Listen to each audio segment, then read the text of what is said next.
네,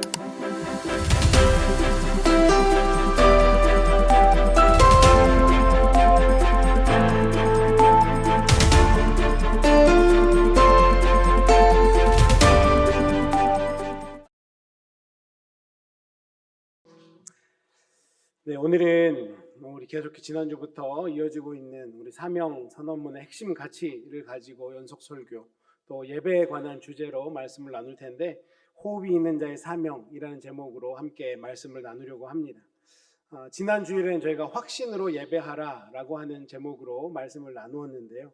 우리의 예배가 그냥 습관적으로나 혹은 형식적으로 드리는 예배가 아니라 정말 우리 일상생활 속에서, 우리의 삶 속에서 베풀어 주시는 그 하나님의 은혜를 먼저 받고, 정말 하나님이 나를 사랑하시는구나, 나는 하나님의 백성이구나 라고 하는 그 확신을 가지고 우리가 하나님을 예배해야 된다. 그렇게 우리가 확신을 가지고 이 자리에서 예배할 때 정말 초월적인 경의를 경험할 수 있는 그 은혜가 우리 가운데 있을 것이고, 그 하나님의 임재를 우리가 경험함으로 말미암아 이 자리에서 예배가 그치는 것이 아니라 다시 또 세상으로 나아가 누군가 주저앉아 있는 사람을 일으킬 수 있는 그런 어떤 계속해서 연속적인 예배가 우리 삶 가운데 계속되어야 된다라고 말씀을 나누었고, 아마도 그 말씀을 우리 마음 가운데 새기고 또 한번 살아내 보이기 위해서 최선을 다하셨으리라 생각을 합니다. 오늘은 우리가 호흡이 있는 자의 사명이라는 제목으로 왜 우리가 하나님을 예배해야 되는지에 대해서 함께 말씀을 나눠보려고 합니다. 예배라고 하는 것, 그것은 단어 그대로만 뜻을 보면 예라고 하는 단어, 한문이잖아요. 이 예라고 하는 단어는 공경하는 마음을 겉으로 표현하는 것이라고 하는 단어입니다. 또 배라고 하는 그 단어는 내가 엎드린다, 내가 엎드려 절한다 라고 하는 뜻이 있는 단어죠. 그래서 예배라는 단어가 합쳐졌을 때는 어떤 의미가 있는 겁니까? 내가 예배해야 되는 대상을 내가 낮아지고 그 대상은 높여드리는 것, 이것이 예배라는 뜻이 되는 거죠. 우리 믿음의 사람들에게 예배는 결국은 나는 낮아지고 하나님을 높여드리는 그것이 예배라고 할 수 있을 것 같습니다. 그래서 예배라고 하는 것, 예배하는 대상을 높여드리는 것이 예배다라고 하는 생각을 우리는 가져야 된다라고 하는 거죠. 어쩌면 이 예배라고 하는 것은 칭찬과 좀 유사한 개념일 것 같다는 생각을 해봅니다. 내가 그 어떤 대상의 가치를 인정하는 만큼 그 영향력은 우리 삶 가운데 더 커진다고 할 수 있는데요. 어떤 신을 섬기는 사람은 내가 그 신을 섬기는 것 때문에 내 삶에 어떤 영향력이 전혀 없는 사람들도 있습니다. 그런데 어떤 사람들은 내가 그 사람을 예배하는 그 이유로 내 삶의 영향력이 엄청 커지는 사람이 있거든요. 예를 들면 이렇게 설명드릴 수 있을 것 같아요. 요즘 문제가 되고 있는 전 세계적으로 문제가 되고 있는 과격 이슬람 단체의 사람들을 보면 어떻습니까?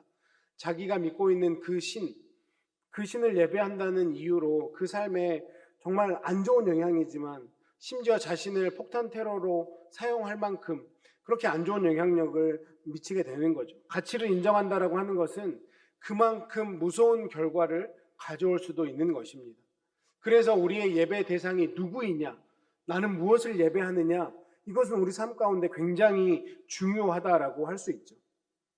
가만히 보면 모든 사람은 예배하며 살아가고 있습니다. 어떤 사람은 돈을 예배하고요, 어떤 사람은 권력을 예배하는 사람도 있습니다. 심지어 어떤 사람은 자기 자신을 예배하며 살아가는 사람도 있죠. 우리 모두는 누군가를 예배하며 살아가고 있는데 무엇을 예배하느냐에 따라서 우리의 삶의 모습이 각기 다른 모습으로 나온다라고 하는 것입니다.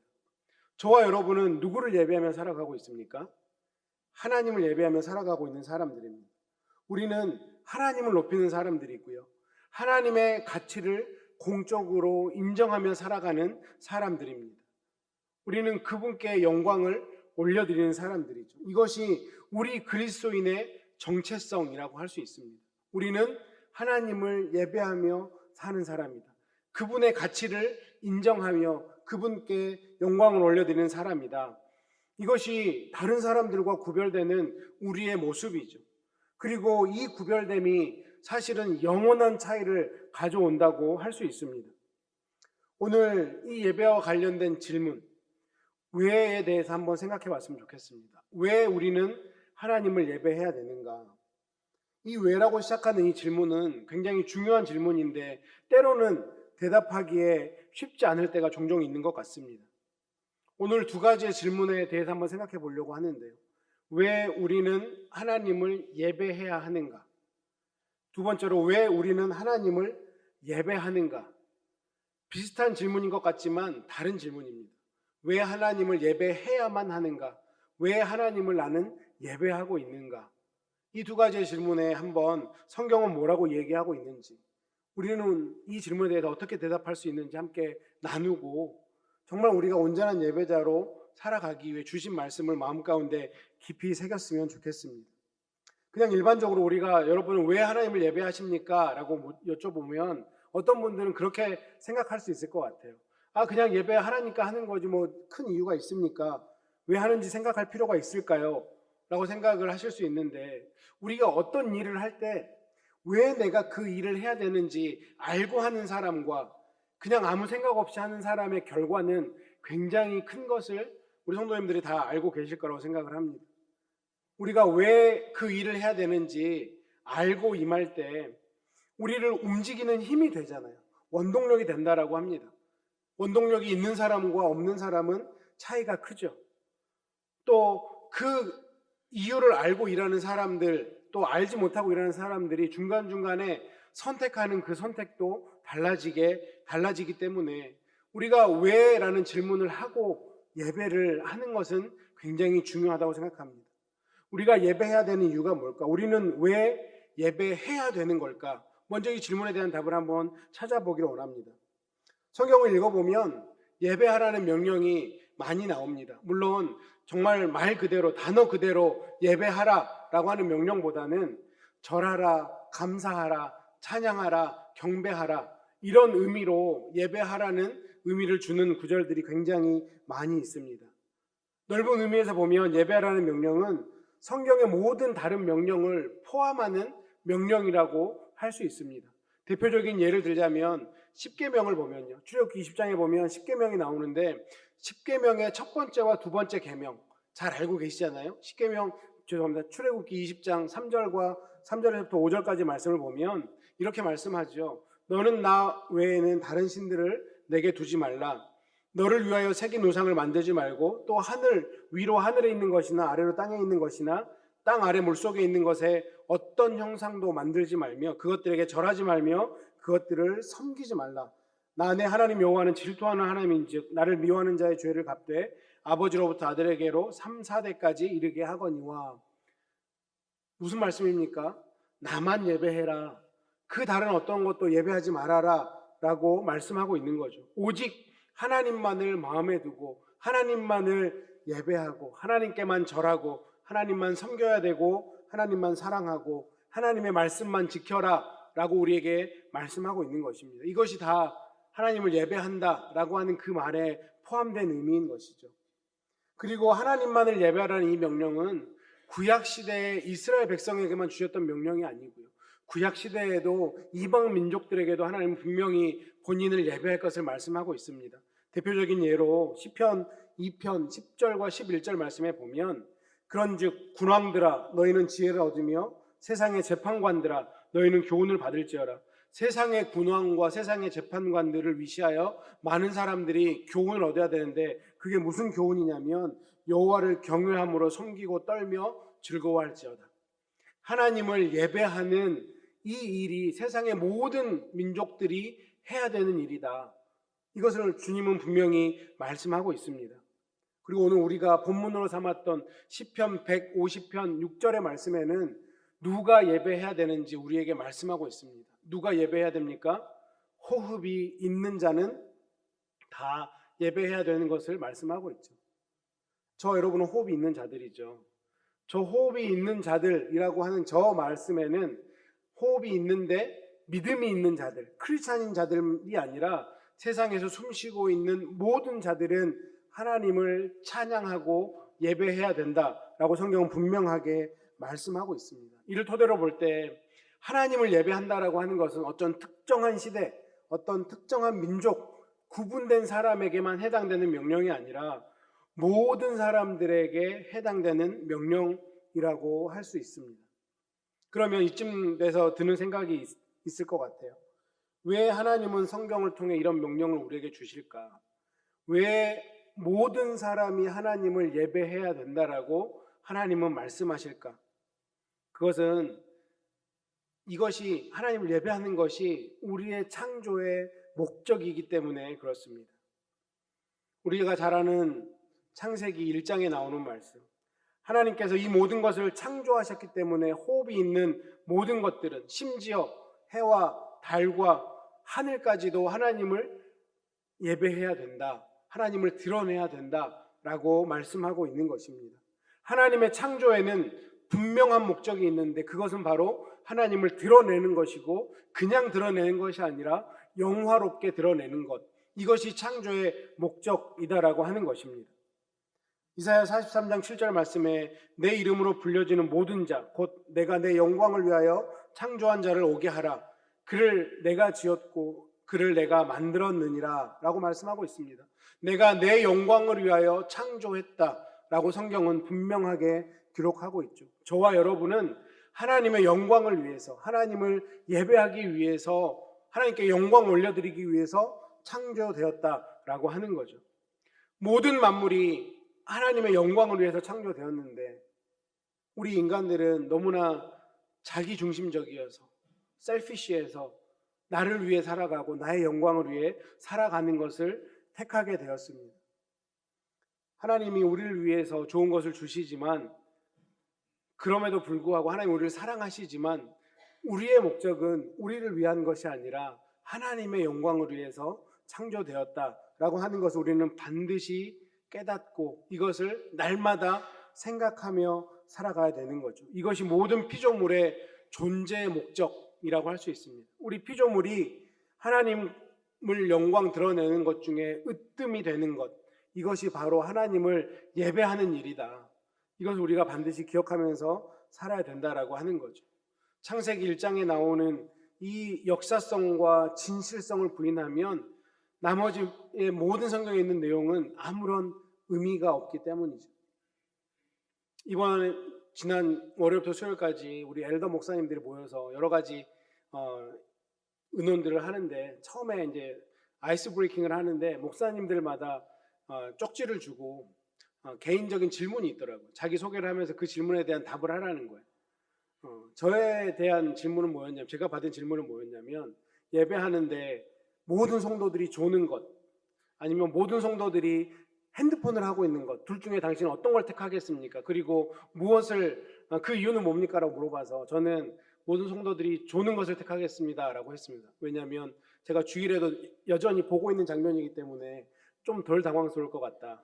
모든 사람이 휴대폰을 하고 있으면 그거는 더 당황스러울 것 같다 이렇게 대답을 했는데 어떤 목사님에게는 그런 질문이 있더라고요. 당신이 성경 구절 중에 가장 중요하게 생각하는 구절이 뭐냐 했더니 그 목사님의 답변이 저는 창세기 1장 1절입니다.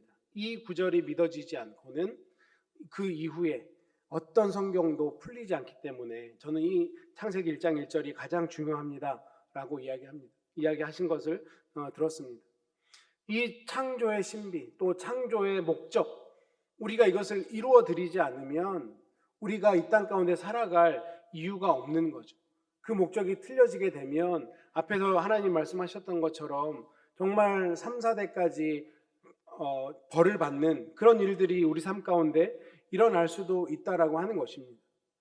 우리 사랑하는 성도님 여러분은 하나님의 창조를 믿으십니까? 아멘. 우리 하나님이 여러분을 창조하셨다는 걸 믿으시기 바랍니다. 그러면 그것 하나만으로 우리가 하나님을 예배할 충분한 이유가 있다라고 하는 거죠. 우리에게는 하나님을 예배할 사명이 있는 겁니다. 피조물인 우리들이는 당연히 하나님을 예배해야 되는 거죠. 우리가 이 땅에 왜 사는가 고민할 필요가 전혀 없는 거예요. 하나님을 예배하기 위해, 하나님을 드러내기 위해, 하나님께 영광 올려드리기 위해 저와 여러분은 창조되었고 저와 여러분 이 땅을 살아가야 되는 것입니다. 우리의 존재의 이유는 우리를 만드신 하나님께서 이미 주셨다라고 하는 거죠. 우리는 그 존재의 이유에 맞게 살아가고 있는지 그것을 점검해 보시면 되는 것입니다. 이 땅에 있는 많은 창조물들을 한번 생각해 보십시오. 정확히 똑같은 창조물은 없습니다. 길에 지나갈 때 같은 종류의 나무인 것처럼 보이지만 그 나무는 다 다르게 생겼고요. 같이 군락을 형성해 있는 꽃들도 가만히 보면 다 다르게 생겼습니다. 그 모든 창조물 또 피조물들은 그 나름대로 하나님을 드러내고 하나님께 영광을 올려드리고 있는 거죠. 해도 하나님의 영광을 드러내고 있는 거고요. 달도 하나님의 영광을 드러내고 있는 겁니다. 때때로 우리에게 피해를 주는 토네이도 같은 것들도, 태풍 같은 것들도 하나님이 얼마나 대단하신 분인지 그들 나름대로는 하나님을 드러내고 있는 거죠. 지금 벌써 우리 돌아다닐 때 보면 꽃이 만개한 나무들도 있는데 그 꽃이 다시 피는 것들을 보면서 무슨 생각을 하십니까? 정말 이 꽃을 만드신 하나님 얼마나 아름다우신 분일까 라는 생각을 해보게 되지 않습니까? 모든 피조물들은 그 나름대로 하나님의 영광을 드러내고 있죠. 그리고 그 어떤 예배도 똑같은 예배는 없습니다. 지금 우리가 이 자리에 앉아서 예배를 드리고 있지만 우리 각자의 예배를 하나님은 기다리고 계시는 거고 우리 각자의 고백으로 하나님 앞에 영광 올려드리기를 원하고 계신다라고 하는 거죠. 저와 여러분이 지문이 다르고 홍채가 다르고 주신 외모가 다르고 성격이 다르고 재능이 다릅니다. 그러면 그렇게 다르게 주신 이유가 무엇이라고요? 그 다름을 가지고 하나님을 예배하라고 우리를 그렇게 만들어 놓으셨다라고 하는 겁니다. 각자의 방법으로 우리가 하나님을 예배할 때 하나님은 그 예배를 가장 기쁘게 받으시고 그것이 우리의 창조의 첫 번째 목적이다. 우리가 이것을 잊어서는 안 됩니다. 그런데 안타깝게도 우리가 죄 때문에 하나님을 예배하는 것을 잊어버리고 하나님을 예배하는 것을 또 실행하지 않고 살아갔죠. 그래서 우리는 더 이상 하나님을 예배할 수 없는 존재들이 되었습니다. 창조의 목적이 예배인데 그 창조의 목적을 잃어버린 거죠. 그런데 우리 하나님이 우리에게 어떤 은혜를 베푸셨습니까? 예수 그리스도 본인의 독생자 아들을 이 땅 가운데 보내셔서 우리의 그 죄를 다 사해 주시고 다시 예배할 수 있는 사람으로 우리를 만들어 주셨습니다. 예배해야 되는 이유가 창조의 목적이기 때문인과 동시에 구원의 목적이기 때문에 우리는 당연히 예배를 해야 된다라고 하는 거죠. 하나님 우리를 창조하신 목적도 다시 죄로 인해 멀어져 버린 우리에게 구원을 베푸신 목적도 하나님을 예배하기 위해 이것들을 우리에게 베풀어 주셨다면 우리는 당연히 하나님을 예배해야만 하는 것입니다. 죄는 저는 마치 고장난 전자제품과 같다라는 생각을 해봅니다. 왜냐하면 고장난 전자제품이 어떻습니까? 더 이상 그것이 만들어진 목적대로 수행하지 못하는 위치에 가버린 거죠. 우리가 죄를 받아들임으로 하나님을 예배해야 되는데 하나님을 예배할 수 있는 그 기능을 상실해 버렸습니다.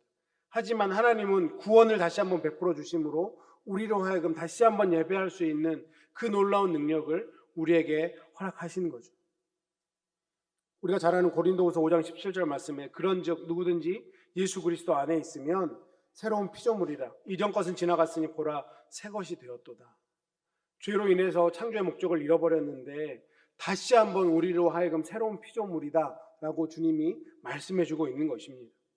창조의 목적이 그랬던 것처럼 구원의 목적도 우린 그런 구원을 베풀어 주신 하나님께 영광 올려드리고 그 하나님을 드러내고 이런 우리도 하나님이 이만큼 사랑하셔서 다시 한번 나로 하여금 예배할 수 있는 그 은혜를 주셨다.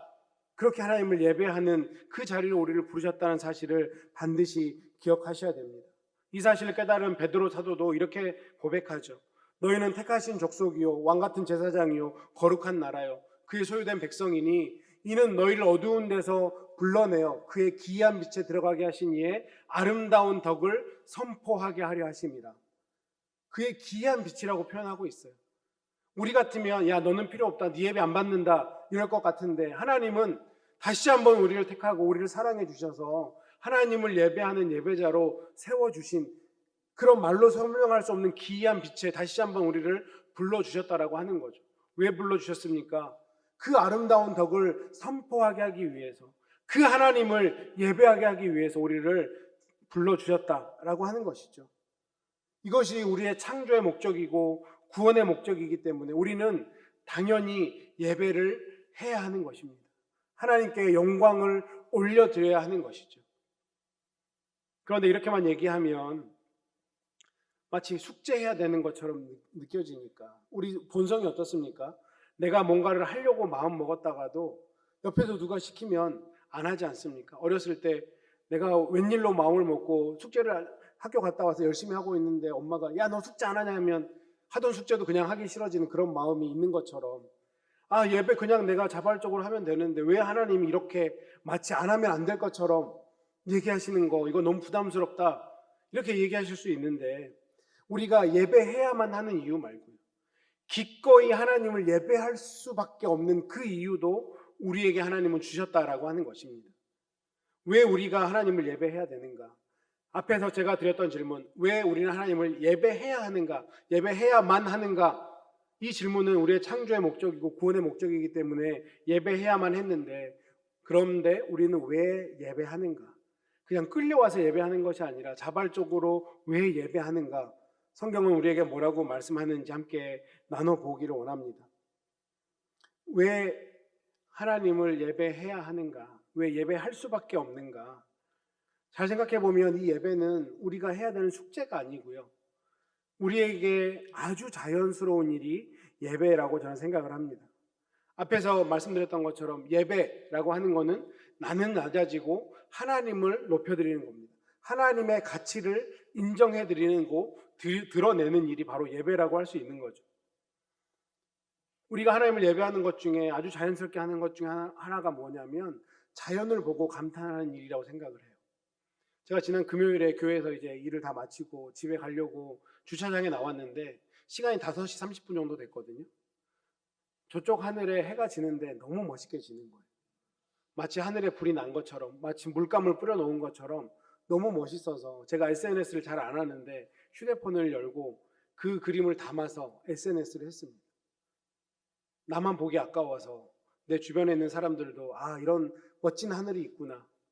그 하늘을 보는데 참 말로 형용할 수 없는 감격이 제 마음 가운데 있더라고요. 하나님 감사합니다. 마치 저를 위해 그 하늘에 물감을 뿌려놓은 것 같은 그런 느낌이 들었어요. 아, 하나님 너무 감사합니다. 제가 또 하나님을 예배해야 될 이유를 저에게 주셨군요 라는 고백을 했었습니다. 그런 것뿐만 아니죠. 우리가 가끔 운동 경기를 보러 갑니다. 어떤 사람들은 거기에 대해서 이해를 못해요. 세상 바보 같은 일이다 라고 하는 분도 있어요. 그냥 큰 골대 하나 만들어 놓고 거기에 그냥 이만한 공 하나 발로 차서 넣는 게 뭐 대단한 일이라고, 그거를 보러 가는데 수백불을 쓰고 또 그걸 잘하는 선수들에게는 뭐 수백만 불, 수천만 불의 돈을 지급하고 사람들은 그것을 보는 것에 열광하고, 도대체 저렇게 바보 같은 일이 없다라고 생각이 되어지는데 거기에 가치를 두는 사람들의 생각은 다릅니다. 정해진 규칙 안에서 그것들을 막으려고 다가오는 사람들을 여러 가지 패스로 멋지게 제쳐내는 방법을 보면서 감탄하는 사람도 있고요. 정말 인간의 몸으로 하기 힘든 그런 몸을 써가면서 기어이 골을 만들어내는 것이 엄청난 큰 감동을 주기에 사람들은 거기에 그렇게 열광을 하는 거죠. 그리고 그것을 또 막으려고 하는 사람들, 그 대단한 사람들을 막아내는 것을 보면서 또 희열을 느끼는 사람도 있습니다. 그런데 그것뿐만이 아니죠. 사람들마다 가치를 느끼는 부분은 다 다르다고 생각을 합니다. 어떤 사람들은 몸에 큰 가치를 두고 몸을 아름답게 만드는 것에 굉장한 희열을 느끼며 살아가는 사람도 있습니다. 어떤 사람은 질서정연한 것에 가치를 두어서 집에 그렇게 마치 군대 관사처럼 각을 맞춰서 살아가시는 분도 저희 집에는 있습니다. 사람마다 가치가 다른 거거든요. 음악에 빠진 사람, 스포츠에 빠진 사람, 사랑에 빠진 사람, 그 사람들을 밖에서 봤을 때는 이해가 안 되는 거거든요. 하지만 내가 거기다 가치를 두면 내가 가진 것들을 투자해서 하는 것도 전혀 아깝지 않게 생각을 하는 거죠. 그렇게 어떤 것에 가치를 두는 사람들의 공통점이 있는데, 그건 뭐냐면 내가 그 가치를 인정하면 그 가치를 인정하는 것에 더 추구하고요, 그것을 더 경험하기 위해서 내 시간도 에너지도 물질도 아낌없이 쓴다라고 하는 것입니다. 그리고 거기에서 그치는 것이 아니라 내가 인정한 그 가치를 다른 사람과 공유하기를 원해요. 왜냐하면 내가 거기에 가치 있다고 생각하니까. 그렇지 않습니까? 우리 대부분의 남자 성도님들 중에 골프 치시는 분들은 주변에 골프 안 치는 사람 있으면 같이 한번 해보자고 권유하시잖아요. 영화 재밌는 거 보시면 이 영화 함께 보자고 권유하시는 분도 있고, 음식점 맛있는 음식점이 생기면 그 음식점 함께 가보자고 권유하시는 분도 있습니다. 왜 그렇습니까? 내가 생각하는 가치가 중요한 가치, 그리고 좋은 가치라고 생각하기 때문에 그런 일들을 하는 것 아니겠습니까? 혹시 이 설교를 들으면서 나는 누구도 나에게 골프를 권하는 사람도 없고 영화를 보러 가자는 사람도 없고 맛있는 걸 먹으러 가자는 사람도 없던데 라고 생각하시면 여러분의 삶을 되돌아보셔야 됩니다. 주변에 친구 없으신 이거는 문제가 좀 클 수 있거든요. 정말 내가 생각하는 가치를 누군가에게 권해주고 또 권함을 받고 하는 그런 것들, 이거는 너무나 자연스러운 일이에요. 여러분들이 하고 있는 일이죠. 그렇다면 이렇게 자연스럽게 나오는 자발적인 예배의 핵심이 무엇입니까? 가치를 부여하는 거예요. 우리의 예배가 자발적인 예배가 되게 하기 위해서는 하나님, 그 하나님에 대한 가치를 나는 얼마나 부여하고 있는가, 여기에 따라서 내 예배가 당연히 올려드리는 예배, 그리고 드리고 싶은 예배, 계속해서 하고 싶은 예배가 될 수밖에 없다라고 하는 거죠. 나는 얼마나 하나님의 가치를 인정하고 있습니까? 우리 하나님은 모든 사람이 인정할 만한 가치가 있는 분 아니겠습니까? 우리가 예배할 수밖에 없는 이유는 이 하나님의 속성 때문에 그렇다라고 할 수 있습니다. 성경을 읽다 보면 종종 우리가 마주하는 구절들이 있습니다. 누가 주와 같은가? 누가 우리 하나님과 비교할 수 있는가? 사무엘상 2장 2절 말씀이 대표적인 말씀이라고 할 수 있는데요. 여호와와 같이 거룩하신 이가 없으니 이는 주밖에 다른 이가 없고 우리 하나님 같은 반석도 없으심이니이다. 우리 주와 같은 분은 이 세상에 없다라는 거예요. 가장 우월한 가치 아닙니까? 가장 높여드릴 만한 가치 아닙니까? 누구도 무엇도 우리 주님과 비교할 수 없다. 그러니 나는 하나님을 예배할 수밖에 없다라고 하는 거죠. 우리가 생각하는 그 어떤 좋은 것들을 하나님 앞에 갖다 비교해도 하나님과는 비교가 안 된다는 사실을 우리는 너무나 잘 알고 있습니다. 내가 생각하는 가장 힘이 센 사람을 하나님과 비교한다고 한들 하나님이 그 사람보다 힘이 없겠습니까? 내가 생각하는 어떤 지혜도 어떤 지식도 하나님 앞에 가지고 가면 하나님의 지혜와 하나님의 지식과는 비교할 수가 없다는 사실을 우리 너무나 잘 알고 있습니다. 우리가 원하는 것이, 가치를 두는 것이 죄악이 아니라면 내가 가치를 두는 그 어떤 것보다도 하나님은 가치 있는 분이십니다. 그러기에 우리는 그 하나님을 예배할 수밖에 없는 거죠.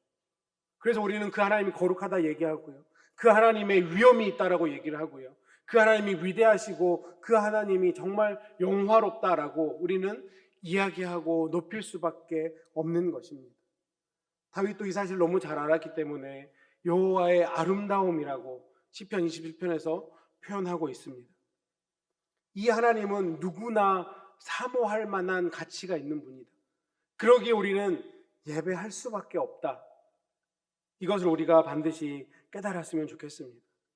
우리가 하나님이 어떤 분인지 알면 당연히 그 하나님의 매력에 빠질 수밖에 없고요, 하나님을 예배하지 않을 수가 없는 것입니다. 이것은 아주 정상적이고 아주 자연스러운 일입니다.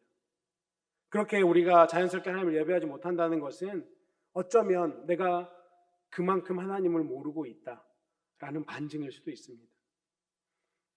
어떤 분들에게 하나님을 예배한다라고 하는 것이, 제가 달라스에 있을 때 여자 성도님들이 그런 얘기를 자주 하더라고요. 우리 남편이 골프에 미쳐가지고 100도가 넘는데 저렇게 골프를 치러 다닌다. 그거는 죽었다 깨나도 우리 자매님들은 이해하지 못하죠. 왜 그들이 100도가 넘는데 그렇게 쓰러질 것 같은데도 나아가서 나무 그늘 밑에 들어가 있으면 괜찮아 라는 핑계를 대면서 골프를 치는지. 그런데 남편들 입장에서 보면요, 우리 자매님들이 그렇게 옷장에 많은 옷이 있는데 계절마다 나는 왜 이렇게 입을 옷이 없을까 라고 얘기하는 것, 그것을 이해 못하는 것과도 저는 같다라고 생각을 합니다. 가치가 다른 거예요. 아내들은 무더위에 나가서 골프를 치고 있는 남편들의 그 가치를 이해하지 못하고, 남편들도 아내들이 왜 그런 고민을 하는지, 옷은 저렇게 쌓여가는데 왜 계속 새 옷을 사야 되는지 이해를 못하는, 그것은 취향의 문제가 아니기 때문이죠. 그런데 그거는 이해할 수 있다고 쳐도 하나님의 가치를 인정하지 않는 것은 우리가 도저히 이해할 수 없는 부분이라고 저는 생각을 합니다. 우리의 말씀을 통해 또 우리의 삶을 통해 하나님에 대해 알면 알수록 즐겁게, 기꺼이, 당연히 하나님께 가치를 둘 수밖에 없고 하나님을 예배할 수밖에 없는 거죠. 그런데 그런 하나님의 속성이 그냥 그 속성만 있는 것이 아니라 그 속성이 나를 향하고 있기 때문에 우리는 기꺼이 예배할 수밖에 없다라고 하는 거죠. 우리 삶 가운데 그 하나님의 놀라운 가치가 얼마나 부어지고 있는지 우리는 깨달아 잘 알고 있지 않습니까? 이 여호와의 아름다움의 속성이 내 삶을 향하고 있기 때문에 더더욱 예배할 수밖에 없다라고 하는 거죠. 성경의 많은 믿음의 선배들이 이것을 경험하고 사도 베드로는 모든 은혜의 하나님이다라고 표현을 했고요. 사도 요한은 하나님은 사랑이시다라고 표현을 했고요. 사도 바울은 자비의 아버지요 긍휼이 풍성하신 분이다라고 그 하나님의 속성이 나를 향하고 있음을 표현한 사실을 우리는 너무나 잘 알고 있습니다. 그 하나님의 속성이 나를 향한 또 나를 위해서 베푸신 일의 절정이 무엇입니까? 우리에게 구원을 베푸신 일 아니겠습니까? 로마서 5장 8절에 어떻게 말씀합니까? 우리가 아직 죄인 되었을 때 그리스도께서 우리를 위하여 죽으심으로 자기의 사랑, 하나님께서 우리에 대한 그 자기의 사랑을 확증하셨다라고 말씀합니다. 언제요? 우리가 아직 죄인 되었을 때. 다른 말로 하면 내가 그런 사랑을 받을 만한 아무 자격이 없을 때 하나님은 우리에게 그 사랑을, 그 하나님의 속성을 우리에게 부어주셨다라고 하는 것입니다. 세상에서 가장 이해할 수 없는 일이 바로 이 능력과 이 권세를 가지고 죄인인 나를 사랑하셨고 다시 한번 예배할 수 있는 예배자로 우리를 세워주신 그 일이 아니겠습니까?